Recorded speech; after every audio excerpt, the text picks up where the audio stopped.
We have seen now the first pick Olaf into very strong silence. We already see a change. Swain is not banned by Splyce.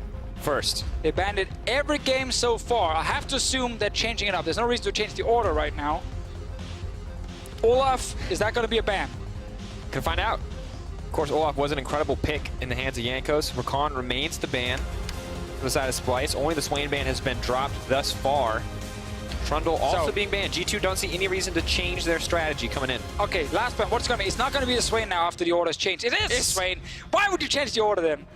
All right, they wanted to obviously see what G2 were banning on their side to see if anything. You're so eager for something to change. I thought they were going to ban the Olaf, but they gave Olaf. They stole the Tam Kench. We got to change. Okay. And the Rise. And the Rise. The priority completely changing. Kasing is laughing for some reason. This is game 5, mate. Lucian, you're out. I waved at him. He waved back. He seems like he's in a good mood. Don't know why he's laughing. We're going to find out shortly. Because he's playing his Tam Kench again. Oh, what do we get now? G2, what do you do? Your Tam Kench is gone. Alistar, so we get engaged from what did not work in the first game of the series. It's quite some hours ago, but it didn't work for them. The Rise takeaway is smart though. Of course, you gotta do it. Gotta lock it in. The chain CC potential on the bottom side of the map, the Alistar plus Heimer combo, if Kasing is not there, is crazy. But if Kasing is there, very difficult for them to make this combo happen. See what Splyce want to round out their first pick phase with. I feel like the 80 carry pool could get pinched if they don't lock something in now. So Varus is here if they want to play Varus plus Tam Kench. It was the combination they used yesterday in so many of the games. It was very successful in the early laning phase. But they're going for Jhin against the Heimerdinger instead. They got grenades versus the turrets on their side. A lot of changes suddenly from Splyce, except for that Swain ban that's still there. Can't let it go, can you? Aurelia also going to be banned away, though. Do not want to put perks on one of those champions. Akali already banned, so they're not quite as worried as they once were. They are killing a lot of the solo laners that perks can try and snowball on. Ryze gone, Aurelia gone, and Swain gone. Swain, Akali gone as well. Okay, no jungler shown by Cersei, but there's a Skarner available in this draft. And interesting that despite kind of mixed success with the Gragas, they do ban it away. They do really want to make sure. Okay. But yeah, I mean, Skarner ban would make sense unless G2 like, we just want to play Olaf against Skarner no matter what, because that is a good matchup. Splyce is in a tough spot here. Do they take away the Aatrox one more time? LeBlanc's still up and available for perks in theory. Not a fantastic matchup, but they are going to be in the Aatrox open then. You just said it, man. Aatrox is here. We already know that the Ryze can go 2 lanes. We saw top lane Ryze in the last one, so it's not a guarantee yet where it's going. Jungle pick here would make sense, and then save last pick for Niski or Odamne, depending on who gets to play the Ryze. And Skarner is still here. He is a Kayn player.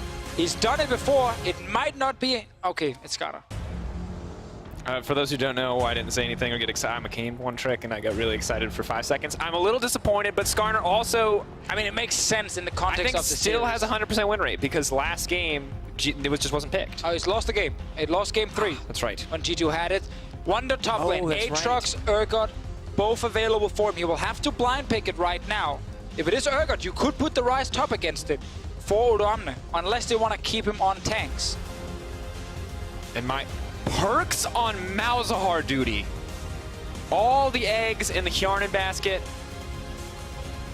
And the wonder, this is huge. Will Niski pick like a long-range mid lane and then put the Ryze top? Because I think they're looking at the Ryze in mid and saying, okay, we want Malzahar against Ryze specifically. Splyce could do it if they want to play Ryze top lane in this draft here. Could look for it. Zillion very nice against the Olaf. Speed up the carry they're trying to pick. Maokai going, Sion in the end actually going to the top side against the Urgot, looking for someone with a little bit more engage potential, it looks like. Okay. I thought there was a chance of some shenanigans here, but Splyce made it very clear they want to play tanks top lane. I'm not really buying this little, you know, setup now where the Sion is mid on their side. But if it is as expected with Sion top, obviously Sion is probably the strongest tank in lane, which is what you want against the Urgot. But that bot lane with Tam Kench, Heimer against each other is going to be super interesting. We actually jumped out of it right now to the players. I'm just going to see if there's a swap going on. Odamne has picked up the Sion now, and it is Ryze mid lane for Niski. Trying to bait that last second nullifying orb, potentially. Deficio, last time Perks played this Malzahar was 2016. He's 3-0 all time on the champion. And last time he played it, I assume his bot lane was Sven and Mythi. I Just say would yes. also assume so, yes. At this point. Yes. And that is suddenly a bot lane you know will be a huge threat in the late game. So Malzahar combined with that, it is a great setup. Now to Heimerdinger in the bottom lane. All right, Fischio. Well, Medic is backstage to get Splyce's strategic coach Duke's take on this series-deciding match.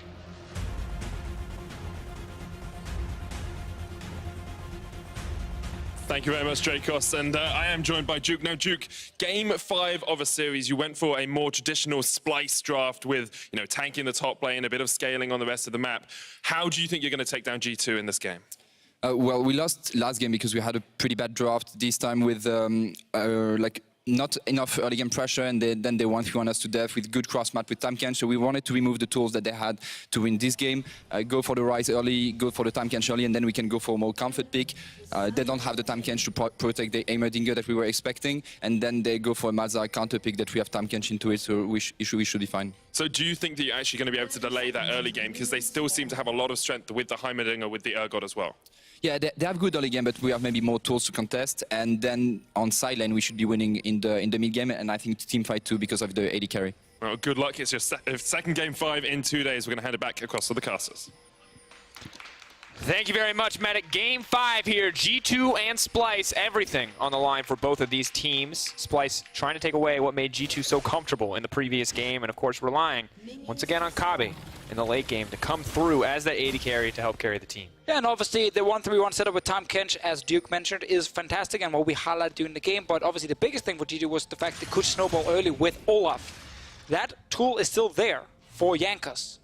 If he's proactive in this early game here, I don't think Xerxes can fully match him, especially not at level 6 if they do find each other in a 1v1. But before that happens, I think that the Jhin bot lane again against Heimer is really smart, because it's going to be way harder for Yanan to actually push as much as he did in the last game. Very difficult overall, and of course Alistar going to have a hard time engaging with the Tompkins there to deny any access. A little bit more respect will need to be paid to Xerxes this game as well.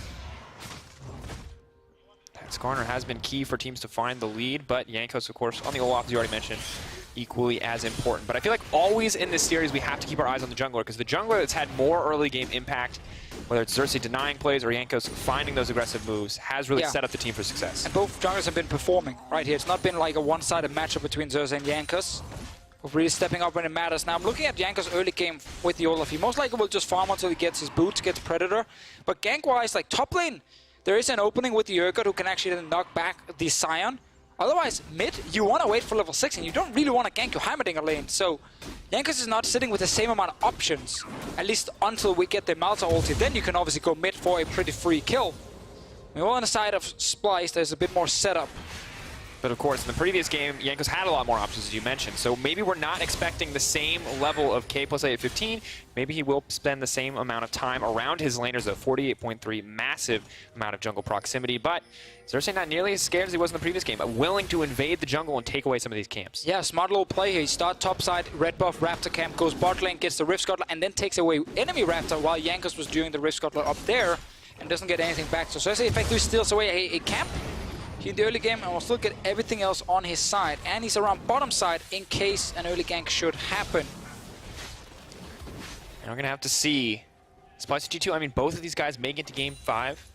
And now we want to know what you guys at home think. You can, in your chat, spam G2 or SPY, depending on who you believe in. Who is going to make it to face Schalke tomorrow? Who is going to make it to round 3? That's what we want to know.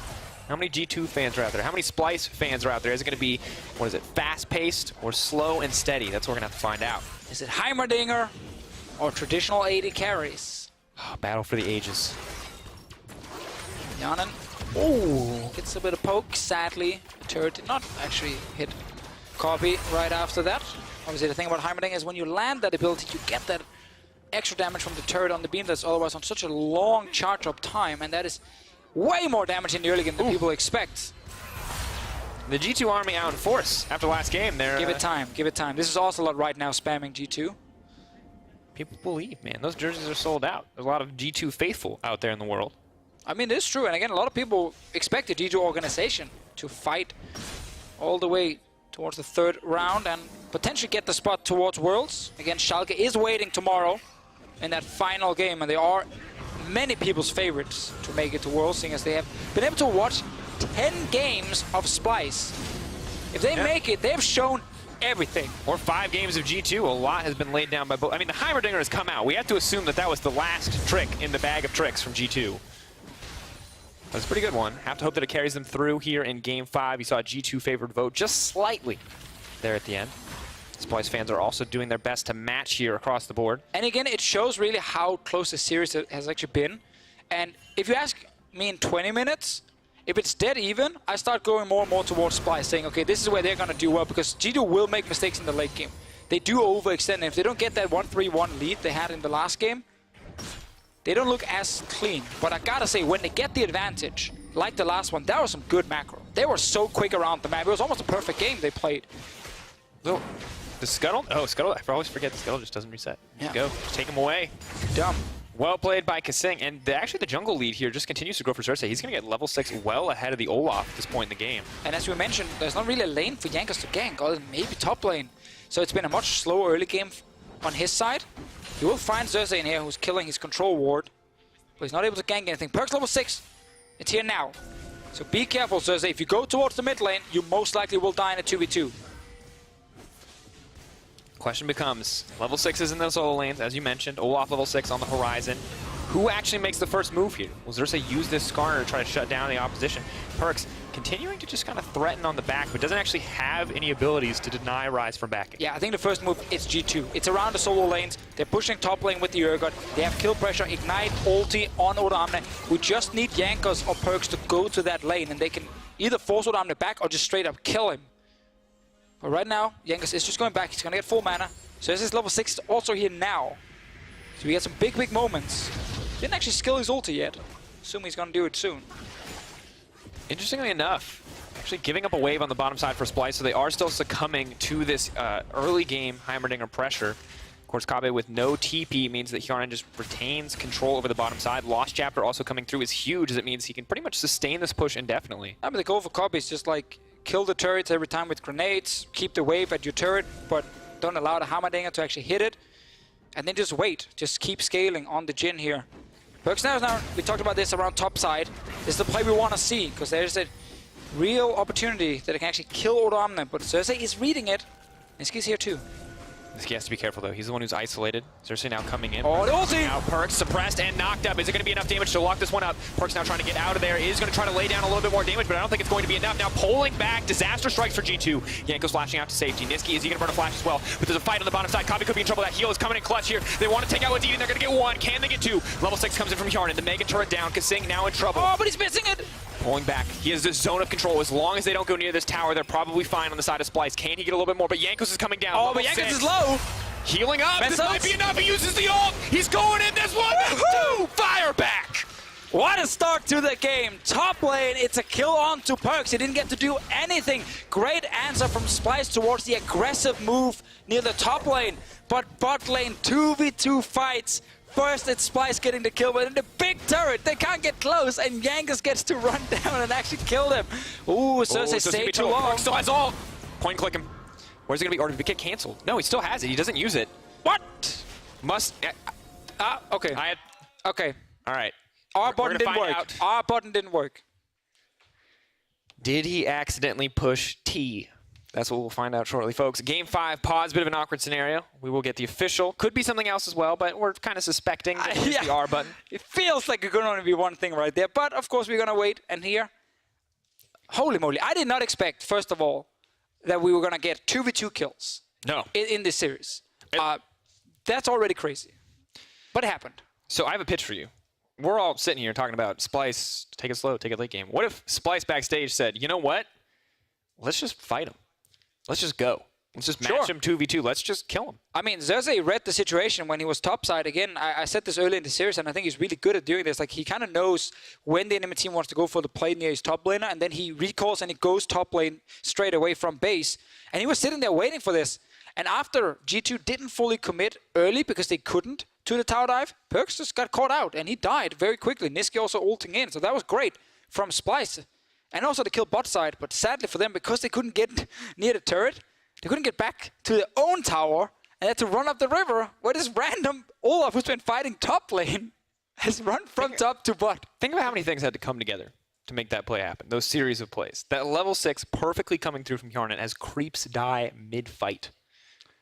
Actually, I wonder if Wadid hadn't died and that creep died, would he have gotten level 6? Or because he had split the XP or didn't have to split the XP, did he get level 6? Well, Cobby still got the kill down bot lane. He's on BF sword, but he's down 15 CS at the moment. But in mid lane, Niski is almost 15 CS ahead of Perks. So the lanes are kind of trading who's actually ahead. It's Cobby behind bot side, but Niski ahead in the mid lane. And obviously right here before the pause, we thought there was a free kill for G2. Perks was sitting right in front of Skarner. Skarner had no flash, but ulti didn't actually show up. So we have to wait and see exactly what happened for Perks, but pause came in instantly after.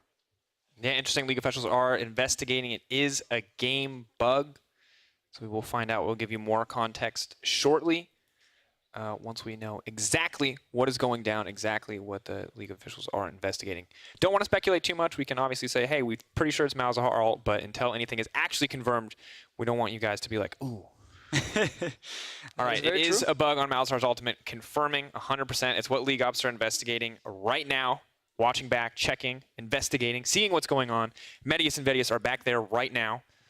Well, then we're definitely not going to solve the case. Well, for this game here, the fact that Splyce actually managed to now get off to a good start is really huge in the context of the entire series. Game 2 and Game 4 were so heavily in G2's favor, and it all started with early game snowballing. And then they simply just like, they finished the game too quick. Splyce end up losing every single lane, and they have to try and stall past 30 minutes, and they never get there in time, and then the game is over. Especially the last one was super, super one-sided. So the fact that picking up early kills here is a massive deal for the team, because they have shown to be the better late game team in this series. Well, Defigio, as league officials investigate, we are going to toss it back to Shox in the analyst desk for a little bit more. Thank you very much, guys. I know no one is more disappointed than us as well that there is a bug in this really instrumental Game 5 and that there is a pause or a possible bug, rather. But we need to get to the bottom of this to make sure that we get to the right result. And this is why we are taking a little bit of an extended pause.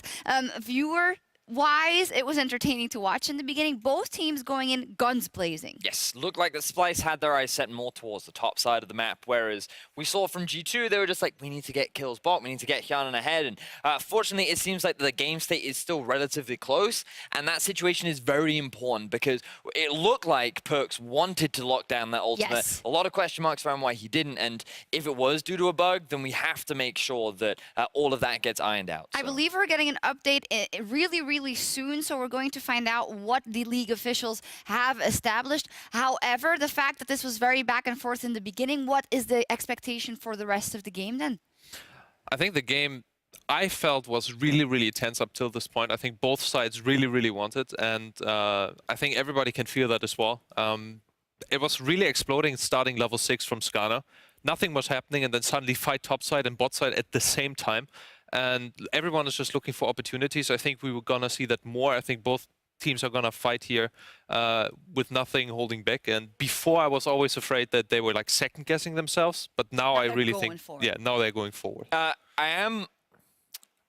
How do I say this? I don't want to say scared, but I do want to say that the fact that they did put Perks on Malzahar rather than a big playmaker is something that I'm curious as to how well that will work out in this following. We will see. We did get an update. G2 paused the game, reporting issues at Malzahar's ultimate not hitting the target. After reviewing the shadow play, league officials confirmed that there was no issue. We will be resuming the game where we left off. So casters, let's continue this epic Game 5. Alrighty, there we go. Getting back into game shortly here, ladies and gentlemen. Bit of a shame there for Perks. Feels like if he had connected that ult, it would have been a guaranteed kill for G2. In fact, just about no doubt, short of a miraculous escape from Xerxes. However, now that we've confirmed the issue, maybe Perks was just not quite in range. Maybe it was a little bit of a misclick. But, of course, as we pursue in the game, one missed opportunity is not going to cost G2 too much in the end. And the Malzahar ulti, of course, because it was not used, is still available if they want to make another play on it. We are now heading back to the game. And as a reminder, after that brief pause, it is Game 5. It is G2 versus Splyce. The winner will face Schalke. The loser will go home and sit home until 2019.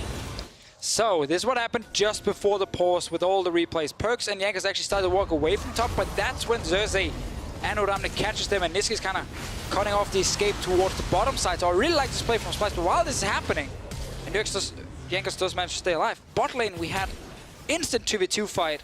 See the early setup. All in from Wadid. Turret comes down, but Yanin can't actually get enough damage on them, and Wadid just takes so much damage in return. Fighting the creep wave, though, interesting. I think in the end is the thing that really decides it for Hjarnan. Buys him a bit of time, gets level 6. Now you have to wonder, everything. Could he have empowered the rockets? Could he have empowered the grenades there to snag a kill? But at the end of the day, it doesn't matter because luckily for him, here comes Olaf. And I love this play from Jankos to use the ultimate to stop the slow from the fruit. Just glorious. Yeah, and I think Jan's call was just like, I need to stay alive until Jankos is here. He's on his way down. Oh, this one slows them down. What did? No flash, cannot get in range. More fighting though, like instantly we're back. And we get more trading. All right, now checking in. Pressure goes down. Xerxes passing off the blue buff to Niski. Jankos will just keep the pressure up as he tries to find a way into the jungle. Of course, Perkz, as long as he has that ultimate up, is just constantly threatening pressure in the mid lane. You can see the Null Magic Mantle coming out on the side of Niski. Now, that could be the Merc Treads, but it could also be the Malzahar Tax, that QSS that you pretty much have to buy. Both teams actually in an interesting position because you have 2 champions with suppression. How much money will be spent on QSSs this game? That is one of many questions yet to be answered. That is very true. Niski is hovering around bottom side with ulti available in just a few seconds. Kind of looking at, okay, if you are Splyce, snowballing bot lane is going to be easier for you to do. But if you are G2, top side is going to be easier. So you can effectively swap the map. Poor Omna might be left on his own, and Perkz and Jankos can just go top again and try and force him off this turret or kill him. Ignite is available. Jankos has the Predator. There is no vision. They can go for the dive, but members are looking to rotate. Niski has the ultimate. Xerxes can come to contest. And this is the second time now where the move top is being made by G2, and Splyce, instead of going bot, they react by going top as well. Flash trying to get me a game. Get the setup immediately. The Malzahar comes out, deleted, but not quite. Denied, dies inside the belly, and Kasing is going to have to give up his life as well. Chasing him down. G2 with a double kill. Hjarnan looking for the solo kill. Give him the wrench! Give him the wrench! No! Rocket's going to take it in the end. 5-2. Wonder now trying to get a kill on top side as well. Splyce desperate to stop the bleeding right there. Oh my god, G2 just picked up 3 kills, and this is what happens when you're trying to react to the aggressive play from the other team by going up to defend after you've already lost control of the map. If you look at the minimap right now, it's all blue wards top side. Splyce have almost no vision. So when they go top after G2 already moved, they don't know where they are. They could be in the jungle, they could be in the river, and then you end up face checking. We're not done yet, more fighting. So they're now trying to get something else done. They have the ultimate available for Urgot. This could be disaster. It is going to get fired in. The slow increases, health gets lower. Tom catches here. Kasing says no. Splyce ready now to slow down the game. 5-2 the kill score. It is scary to look at, but the goal difference only 1,000. But look at this here. Because they're trying to go top to defend, they don't know what's happening in the river. They face check Malzahar, Alistar, and Olaf. There's no way you can win this as Splyce. And this is why most teams, when they see the enemy team go top, they go bot instead. They trade the map. But not this time here. They actually wanted to try and do something. Grenade comes in, slows copy. It's the ulti one, and he cannot win this 1v1. Jin, sadly for himself, sits without mana. And Hjarnan Spreads it too. There's just no way you can dodge. Airy Proc is there too. Dude, this guy in Heimerdinger, in this series, 4 Worlds, he ignores the AD carry speed he's been playing for weeks and weeks and weeks. And he says, you know what? Mage meta, it's still here. Gotta love the commitment. For Splyce, though, not too far behind. Getting this Rip Trail could put them back in control, but G2 are ready for a fight, ready to get kicked off. Perkz' ult is not available. That is going to be crucial. Kabi's is. They could get the fight started with the curtain call. They may just have to use it here. TP now comes out. Silence is across the board as Perkz starts to get fired off. Kasing now in trouble, though. He's getting chased down. The exhaust has already been burned. Jankos hunting for that prey, but they're just going to back off. Suppression comes down on the bottom side. Odoamne's been deleted. The Perkz ult comes up just in time, and they've got their eyes on the Herald. Can they get it? Can Kabi steal it away? Do manage to get it, but that's not the biggest issue because G2 are now looking to clear up the fight. G2 are looking to get a couple more kills under their belt. Wadid keeps it going. The QSS, the cleanse, not enough from Rise in the end. Kabe running. Oh, he gets the stun! Now, can he get it? The stun does connect. Kasing is going to get taken out in the end. Double kill for G2. Immediate 2K gold lead. Herald help to back it up. They get everything. Splyce are trying in Game 5 to actually fight against G2 in the first 20 minutes, and it's not working. G2 Esports have full control top side of the map. They take the big team fight around the Herald, and all of Splyce are completely split. 2 members top side, 3 members bot, and they just got picked off left and right. There's a reason why G2 do well when it's a fast early game, and we're seeing it here. Splyce are trying to match them, but that's not their game. It's not their style. Look at this. Look how split they are. 2 members top, 3 bot side. They can never get in range of Wadid or Perks before Oramen oversteps and gets ulted. Barely any damage has actually been returned onto G2, and the dual lane from Splyce have been zoned away. Ulti gets interrupted by Yanen. No way for Splyce to actually win this fight. They're completely split up. And man, they regret taking these early trades. And Deficio. G2 are getting everything that they want here in this early game. They're getting that fast early game. Splyce are trying desperately to go toe-to-toe with them, and it may have put them down and out. Odoamne now forced to use that ult to disengage. Splyce are not out yet, but a 2k gold lead 15 minutes in is a nice thing for G2 to have. Oh yeah. Herald yet to be utilized as well, so G2 are set up to extend it to 3k if they can use it at an appropriate time. Well, actually, they might not even need the Herald. They're just going to break that tower. And we have to remember, Yanen versus Kobe right now is heavily Yanen favored. It's the mage on 1 item. Luden's Echo is here. Like, his damage we've seen whenever he gets onto any squishy target is pretty insane. Meanwhile, now Splyce are trying on top side to do something. They have 2 members on the way. It's 4 versus 2 right now. No TP from G2 to match. Yanko staying, trying to clear the wave. Kasing tanking as much as he can. Xerxes says, not the right call. We're going to back off. And they retreat. Powered recall for Yankos makes it easy for him to get out of there.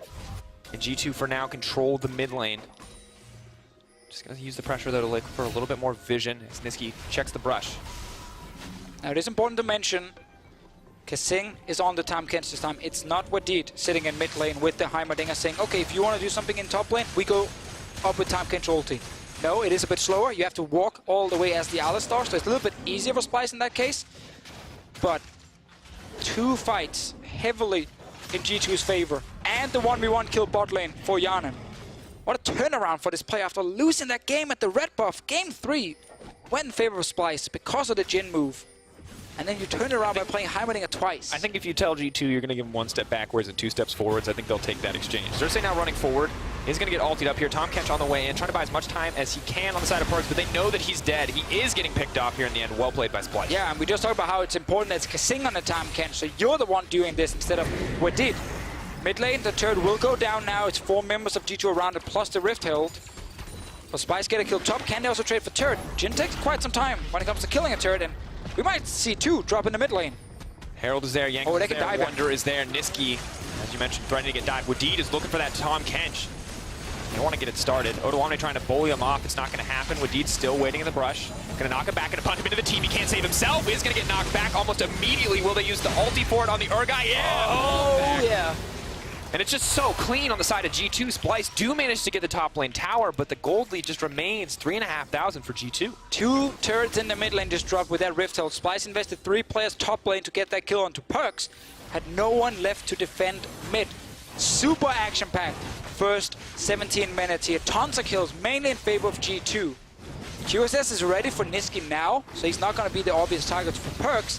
But he's the only one who can get out of it. The other 4 members, they're going to die. He's also in the awkward spot that the disdain from Urgot, the knockback, the throw behind him, as well as the Alistar combo can't be interrupted. We actually saw him in the previous fight have the QSS and use it. It just didn't do anything. And here, G2, I mean, you saw this exact same thing in the river, right? Where you just cannot take the greedy path. And it looks very good when Urgot gets the kill with his ulti. The most tilting thing is when you're the guy who gets Urgot ultied and you get the chains across your screen. I kind of want them to do it for more ultimates in the game, but I also don't because it tilts me more than anything on the face of the planet. So it works. 4-0 for Wonder. Remember that game he played Sion? No, I don't remember it either. No one's going to remember it after this series, but they will remember this Urgot game. And I think Splyce, I respect the fact they're trying to match the early game, but the problem was they tried to play towards their weak side, which was the Sion top lane, and they tried to match G2, and G2 had already moved up there, and G2 had all the vision control. So it kept putting Splyce in really tough situations to fight near this top lane, and really backfired for them. Looks just checking now. Ulti. Flashing, gonna get that ulti down, immediately gonna focus on the jungler. Do not want to give Skarner a chance to use that ultimate. They're Turn around. back right off. They can try to turn this Odoamne coming from the side. That's a beautiful engage. They've got their eyes set on one. Silence goes down on the Odoamne. It's gonna make sure that no one else from G2 is gonna drop yet. But here comes Rise. Here comes the rest of Splyce. They're desperate to get something. Can they take down Niski? He's alive for now. Ticking down Malefic Visions. It's not enough. Splyce turning it right there. Great fight from Splyce here. This time they react again to G2 and they get a bunch of kills. Perks flashed in right there to start the whole thing. Meanwhile, bot lane, Turret will take some damage, but there's a TP from Odoamne to stop it. Very important here that Splyce managed to get some gold back in this game. Further we go, Splyce now holding on, not giving up anything else. 3K, a deficit they can come back from, not willing to give up anything else. We've now seen 2 ultis from Kasing top lane that ended up being really good for his team. First one gave a kill plus a turret, second one turns around the fight, sets up a bunch of kills for Splyce. Look at this, it's flashing from Perks, starts the whole thing. They think that it's an easy kill, but now with the flash back, plus Kasing shows up with his AD carry, and Odoamne smacks in from the side. Perfect flank. You get a bunch of kills with the Sion ult, or sorry, with the Rise ult as well, but Wonder got some damage top or bot lane, and Splyce, they're trying to just hold on right now. 2 items on Copy, he will get stronger and stronger and stronger. Playing Heimerdinger on teamfights is not easy. You rely so much on that one empowered ability with your ulti, and your turrets effectively will do nothing in the big late game teamfights. And the strength of rapid fire cannon on an AD carry is just incredible. One of the strongest items in the game, no doubt. And extending your range, you landing that first auto uncontested and taking half of someone's health in the late game can instantly decide a team fight if you're not careful. We're also still sitting in a situation where there's no QSS on G2, so Xerxes can always suppress the target. It's not the same obviously with the Rise on the other side. There's no flash. They are around mid lane. This game has been non-stop action. Why not just continue it? Top lane as well. Heimerdinger is pushing. Here we go. Tower dive. Locked up, forcing the ultimate out. Eyes set on Perks. Is going to use the ultimate as much as he can. You just can't get in range to do it. Xerxes getting turned on, but Kasing saving the day. Taking him out. Odoamne now on the retreat. Wonder wants to go in. Not going to connect on the slow, though. That's crucial. Hjarnan indeed will get the tower on the top side, though. Xerxes thought he had everything under control. He knew, I'm not going for the Olaf who's ulting right now. But he didn't actually think about Perks ulting him under that turret, buying time, but wanted to show up as well, and they didn't get a kill. In the end, it's them trying to get away from the fight.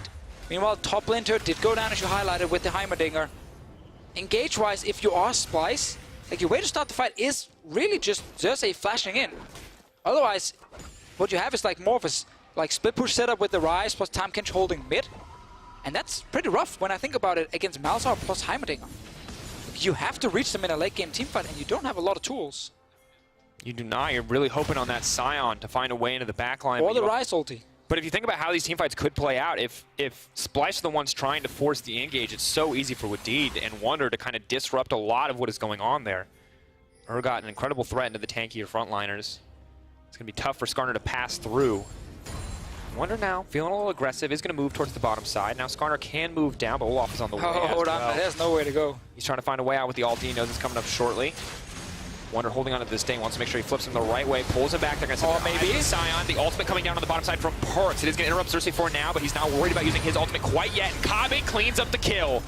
Wonder now running for his life. They do manage to get one back on the top side. His Rise has been taken down, but that's the double kill. Wonder now setting them up for the triple. Kobbe is hungry for blood. The rapid fire cannon. One auto, one empowered. Not going to be quite enough. Wonder with no he gets mana. it. Has a flash. Snare, not going to connect. Wonder gets out right here. Meanwhile, top lane, as you highlighted, Niski died in that 2v1, so that's G2 pushing for another turret. But man, I thought Odoamne was done, bot lane. But once again, Kasing with ulti shows up, and the rest of Splyce, they get a bunch of kills in return. They trade for this turret down here. We continue the trend of just fighting everywhere. 2 lanes at once. We can never just fight in one lane in this game. It has to be both bot and top lane. And Deficio so much about these series. It's been at the bottom side of the map right now. Kobbe versus Hjarnan. They're not fighting each other, but they are fighting the opposite team. Putting themselves in a bit of a difficult position here. Gold lead slowly starting to shrink on the side of G2. They got map pressure advantage with all the towers they've taken down, but they're trading evenly with Splyce. Let's see it again. Looks like Odoamne's getting caught up, because if you look at the minimap, Jankos is coming, Perks is coming. It's like, okay, Odoamne, where are you going to go? Like, you can try and ult back, but then Wonder will just stand in front of you. But because, again, the time control comes down, and Niski actually tried to TP in behind him, but he got stunned by Hjarnan top lane, or by the Alistar, and that's why he ends up looking kind of foolish, dying in a 1v2. But that's because he was TPing, and he did not expect the G2 bottom lane to show up. Yeah, so now your TP is on cooldown, and you're dead. G2 finding themselves in a bit of a difficult position where the Malzahar Urgot are not quite enough damage to cut through a tank. They really want Hjarn in there as well. Good news is he does have Magic Pen coming through as the Void Staff is completed. But that's where last game, what we did see was they moved around the map with the Heimerdinger and they just put their empowered turret in front of any structure Splyce had on the map. And they just kept like poking down, and eventually they took every outer turret. Splyce couldn't really respond. This game, it's a lot closer in gold. And this game, I feel like on Splyce's side, they're not as scared of the rotations because again, there's no time cancel, there's no Rise ulti either. It's a lot slower. G2 have to walk from lane to lane to do it. So there's more ways to defend if you are Splyce. There absolutely is. Of course, G2 are, or could rather, look to threaten the Baron. They have the Malzahar and the Heimerdinger, 2 champions who are quite excellent at taking it. But Kobbe getting closer and closer to that 3-item point for the Jhin. Yep, and that's a big one for him. I am so happy this last game is, you know, back and forth trading non-stop. Both teams really looking to be aggressive. Baron is being started now. It's dropping very quick with the Heimerdinger. Towers are going to keep the Baron aggro, though, for now. If G2 want to start it up again, they're just backing off. Wonder, showing his hand a little bit when he uses the Disdain, or rather the Purge. Remember, the engage from Splyce is mainly that flash ult from Xerxes or Udamne's ult himself. Perks playing with fire there, does get the silence down on 2 members, buys a bit of time, but Splyce have priority access to the mid lane. Oh, nice! Kobbe, they want to take him down! Tom can just save the day. They're looking to reset the fight. They've now pulled Perks back to the team. The ulti has been canceled. Perks is deleted immediately. The Urgot, though, getting the fear. If they take out the tank here, it will turn the fight in their favor. Kobbe doing what he can to disengage. Wadid has been picked up, has been taken out. Odoamne is buying enough time. Is the stun enough? Hjarn goes golden. The tower connects. It's such a close fight. The zombie is there. The curtain call. Is this the end for G2? Jankos gets taken down. Wonder next on the list, but the damage from the Urgot is about to turn it.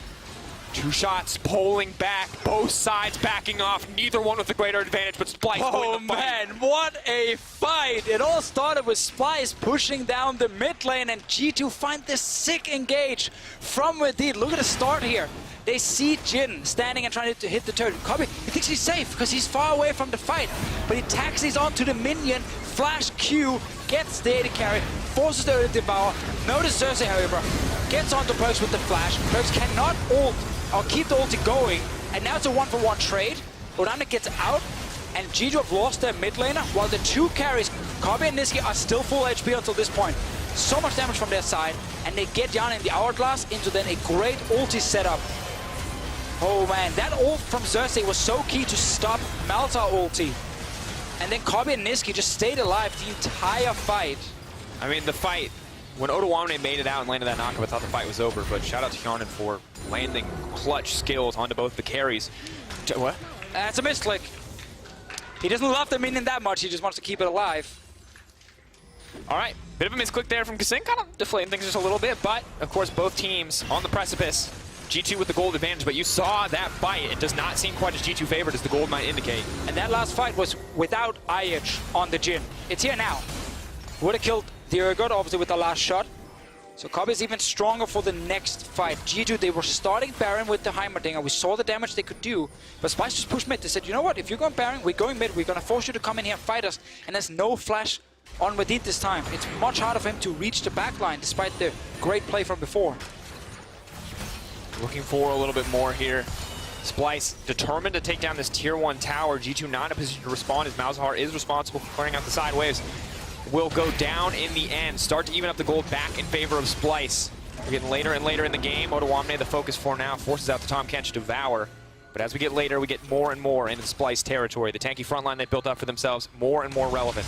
And it's just pure team fighting at this point here. G2 do not have the same 1-3-1 comp as last game. So they have to just try and play around mid and top for the Baron setup. Meanwhile, Splyce, what they do have Niski who can split push. But whenever he will go to side lane, Baron is going to get started by G2 and he's forced to return and fight them. So it's just 5 versus 5. Whoever wins the big one into a Baron most likely runs away with the game and will then face Schalke tomorrow. Until that happens, however, it is dead even between the teams. Kobbe, however, he's gotten his items. But Urgot is actually 6-0 right now and he's starting to get a lot of tankiness. TP coming in. Or they're checking. Odoamne needs to be the one face checking. They have Devour. 20 seconds before it comes back up. Wadid looking for the cheeky play. Control ward goes in. Perks find a bit of time. Niski pushing on the bottom side. His TP is available. He can come. They can just try to bait it down the side of G2 if they want to play it slow. Again, remember, Yana can start the Baron with the Heimerdinger. He doesn't need the entire team with him. Look, they're moving in with Perks as well. They can start it here, force the TP from Niski. Two members. Kasing knows something's up. They need to move forward if they want to watch it. 11k health and dropping. G2 can clear this one out very quickly. 8k and dropping. Hero moment for Xerxes if he can move into the pit to snipe this one out. Do they just take the fight? 5k. The towers are keeping it aggro. 2k and dropping. It's crucial that they get the Baron. They cannot de-aggro it. They have to fight for it. And they get it in the end. The smite from Wonder. Finally coming through the suppression. The fear. The fight for G2 as they cut down Splyce where they stand. Contest our Baron. Not today, say G2. First, G2 wanted to force the TP, then they saw the TP and realized, wait, we can finish the Baron. We did knock Xerxes away, so he didn't get into the pit. They locked down the objective, and then they take the fight right after. Splyce, they felt okay after the last big team fight. They felt in control. They could win the next one with Jhin on 3 items. But as they rush into that Baron, there are minions and cannons everywhere. And they end up getting picked off one by one. Look at the setup here. They want the TP from Niski. Then they can decide, do we want to fight, do we want to back away, or do we want to finish Baron? They have 3 options right here. They decide, because of all the turrets and minions, to finish Baron, knock the Skarner away with the Alistar, so he cannot get in the pit in time, finish the Baron, and then the fight starts right after, and the Sion is too far in. Kasing cannot get in position to devour, and everyone just dies left and right because they went in one by one to try and interrupt it. G2 Esports, they get the Baron. They have the Heimerdinger right now to siege with. And we're still waiting for that next ulti from Perks against only 2 QSSs on the side of Splyce. So he can go for Skarner, he can go for Jhin. Problem is, of course, Kasing with the Devour right next to him. And G2 still have to be careful. They have the Baron, absolutely, but they misstep. Kabi is incredibly strong. 3.5 items. Difficult for them to cut through this front line on G2. Hjarnan is now here. This is the man to keep your eyes on. The towers being set up. The slow siege being set up. No splitting. Grouping is 5 here for G2. They're ready to take the fight. Odoamne gonna look for the knockup. Not gonna have enough time to channel. Buying a bit more time. Tower does drop. Keep it going thus far. We'll secure the first inhib. That's okay if you're Splyce. You can lose 1 inhib here with this Baron. You must be able to stall the rest. Top lane is fine. That is just a massive wave pushing for you. Mid lane is where you're defending next. But as we mentioned before, especially with Heimerdinger, the siege is really scary. Because he can constantly threaten the grenades, and if he actually lands 1 grenade onto you and you get stunned right there, you might just instantly get bursted down. And I just want to confirm, I had something checked, we're going to hold that thought. Fight starts to break out, a lot of damage does go down. Wonder now knocking through. So many minions and voidlings, everything. G2 gets another one. They're just brute forcing their way into the base. Another one broken down, and Splyce, they have to be insanely confident to go over this fight, because if Urgot makes his way into the back line, things are going to be disastrous, and you cannot engage on Hjarnan, you can't engage on the Heimerdinger. Exactly, that's again the thing. They don't have easy engage. It's just really the flash hold from Xerxes, and that could happen obviously onto Hjarnan if they're looking for something, but they ideally want the fight away from the base, where there's more ways to get in with Sion as well. Huge Baron play from G2 into now. 2 inhibs gone. Great spot for him to be in. Heimerdinger is still strong in the following fights. Kabi has really been slowed down after he got 3 items. He then lost the following fight, and now he's not getting ahead of Hjarnan. And it's actually really interesting how after the first 3 games, we were all saying this is the Perks show on G2. He's the only one who's trying to carry. Now, that's not the case anymore. The Heimerdinger has been so huge for Hjarnan to be a strong carry on this side. And Wonder back, of course, getting his Urgot, not a Sion top lane. And I want to make one thing clear for anyone watching. When that Baron went down to 400 health, the smite that won the day was the Spellbook Urgot. He took smite, and he himself secured the Baron for his team. That is a unique play for sure, but a definitively confident one from G2 and from Wonder to secure that one. Now Splyce is still trying to stall here. They will need a fight because G2 will try and siege for another one. And we know with the Heimerdinger and super minions coming in from bottom side, they're going to get that 3rd inhib. You have to try and fight them before that. You have Ryze ulti to get into the backline. You have flash engage from Xerxes onto things like a Heimerdinger without QSS. Realm Warp coming through. Oh, it's on the Urgot instead. Going through, they are going to channel the ulti, but immediately the Odoamne is just going to get cut through. They're trying to buy a little bit more time, but Wadid is cutting through the back line. Odoamne will go zombie form. I don't think it's going to be enough, though. Perk's still untouched in the fight. Wadid will get taken down. Rather, Wonder will get taken down in the exchange. Kabi on 4 items. Maybe he can fire back. Wadid tries to get it, but he fumbles the engage. Messes up in the end on the headbutt pulverize, and may just go down here. No, Niski cannot connect. G2 will grab another inhibitor, but the fight going back and forth. Yeah, look at this super minions right now, getting down 1 Nexus turret. Niski's so low. It's on the retreat. Hjarnan and Perks barreling down. It's PvE right now. Their eyes focused on the prize. They're going to take down Cersei in the end. Here we go, folks. Game 5, G2, they wanted it. They wanted it bad. The underdog story for Splyce. Not nearly enough for them to find the win in the end. And here in Game 5, a grand showing of confidence from G2 as they move on to face Schalke in the final round. And what a best of 5. So many stories within the 5 games itself. We end the last game with a 7-0-9 Heimerdinger in the bottom lane. Big turnaround from Hjarnan. And that last fight, Splyce had to do it. They had to try and go for it, but they end up ulting the Urgot. He never dies. He's so tanky. And this last game had so many fights, so much action. Way more than I thought. Splyce were trying to match the early game of G2. And I want you to look back, if you're watching this, look back after Game 2, after Game 3. Ask yourself what you thought of G2 then versus what you think of them now. After every member of this G2 lineup showing up and performing in the final game, everyone getting their time in the spotlight for what was a Perks show for the first few games. Very, very true, but a team performance in the last 2 games that they ended up winning. They stepped away from split push in the last one and said, this is all about team fighting now. Splyce said, yo, you know what? It's all about team fighting. We are ready for this one. What a series. 5 full games. And now, if you're G2, you're not done. Tomorrow, you'll play against Schalke, same time. And you have so little time to prepare for that. I tell you one thing you can't prepare as a Heimerdinger fan. 33,000 damage in that game. The next closest was Kabe at 24,000. Stunning how much work that Heimerdinger did. And let's remember, this was a team that lost 6 games in a row coming into the series. Got 3-0 by Misfits, who lost to Splyce in the first round. And then they managed to go all the way to 5 and win the last game. But also credit to Splyce, man. Like winning yesterday, going straight in today, playing another 5 games. Like it is super tough. I think they showed a lot here in the gauntlet run. But sadly for the team and the organization, they cannot advance to the 3rd round. No, a difficult road for them, most certainly, and it felt like they improved game to game, but they're in the clutch. G2 showed up as individuals so often, and then in the final 2 games, they really showed up as a team. I think a big surprise for us after watching the first 3 games at least. Of course, if you guys want to participate, if you guys want to get involved, you can vote for your player of the series on Twitter. At LL Esports is the place. Perks, Hjarnan, Jankos are your options. It's like there's not enough room on the poll to put all 5 players on there, or we would, people. I'm telling you, we would. It's actually a very tough call. After a couple of games, you go Perks, right? But after the last 2 games, I mean, you don't have to now actually lock in Perks as your player of the series because of the Heimerdinger doing so much for these guys. Absolutely. Well, for more on that win, Medic is standing by with G2's mid laner, Perks.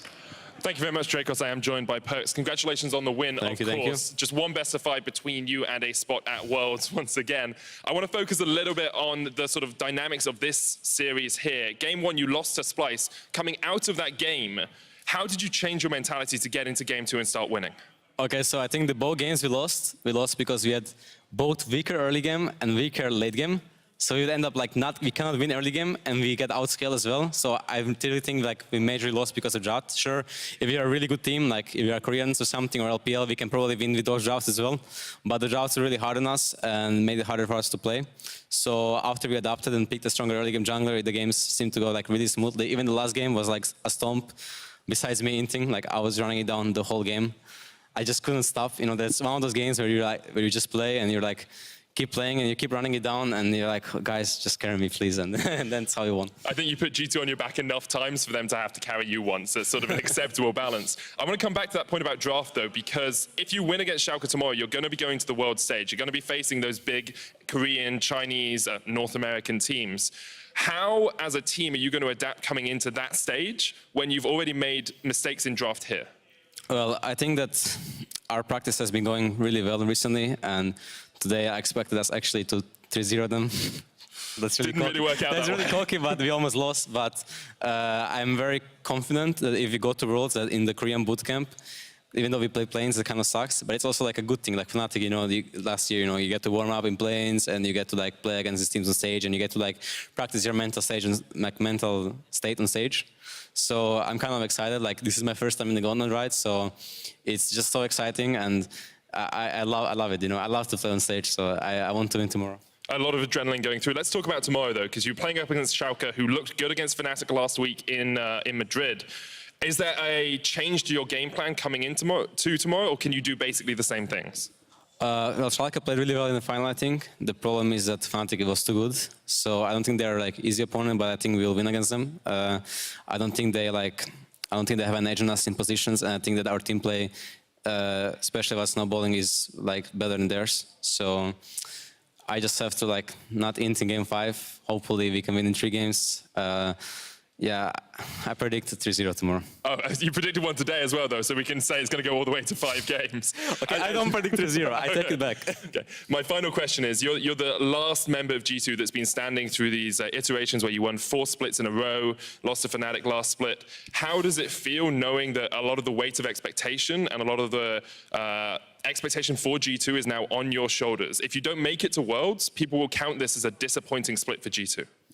Honestly, this year's been like really tough for me because I've like had to like mature and change so much and like take more responsibility in every scenario. So it's just a lot for me, and I'm happy that I'm like we are still in the run and that we are still like able to make Worlds because it's been like tough times for us before.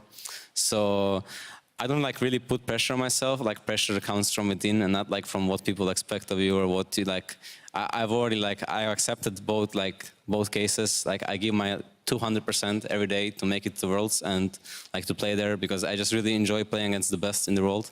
It's like it's not even like winning Worlds or something because that's like kind of like out of horizon for us this year at least. So it's more like I just enjoy the highest level of like what I'm good at, playing against the other best in the other regions, and that's like what brings me joy. So I want to go to Worlds. Well, it's a good thing you're in EU then if you want to play against the best in the world. Congratulations on the win today, Perks. We'll see you again tomorrow. Good luck in the series against Schalke. Guys, back over to you.